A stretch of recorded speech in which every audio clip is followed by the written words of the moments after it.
مين اللي ضربك يا متولي؟ يا ريس انا مسكوني تحري يا ريس، اشتبهوا فيا. احكي اللي حصل بالظبط. اول ما مسكوني ركبوني البوكس مكيف، وبعدين وصلنا هناك قدموا لنا سعادتك مشروب الضيافه، عصير فراوله حلو يعني، وبعدين ادوا لكل واحد مننا فوطه سخنه طلع ريحه كده، بس ريحه حلوه. وسمعوك مزيكا في الاسم مش كده؟ مزيكا كده حلوه قوي يعني. انت كذاب وتستاهل كل اللي يجرالك. ما هم قالوا لي ما تتكلمش يا ريس، قالوا لي ما تتكلمش.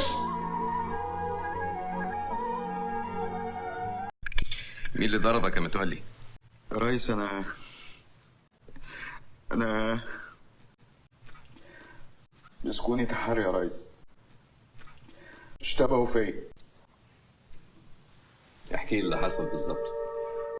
اول ما مسكوني ركبوني البوكس مكيف، وبعدين وصلنا هناك قدموا لنا سعادتك مشروب الضيافه، عصير فراوله حلو يعني، وبعدين ادوا لكل واحد مننا فوطه سخنه طلع ريحه كده، بس ريحه حلوه. وسمعوك مزيكا في الاسم مش كده؟ مزيكا كده حلوه قوي يعني. انت كذاب وتستاهل كل اللي يجرالك. ما هم قالوا لي ما تتكلمش يا ريس، قالوا لي ما تتكلمش.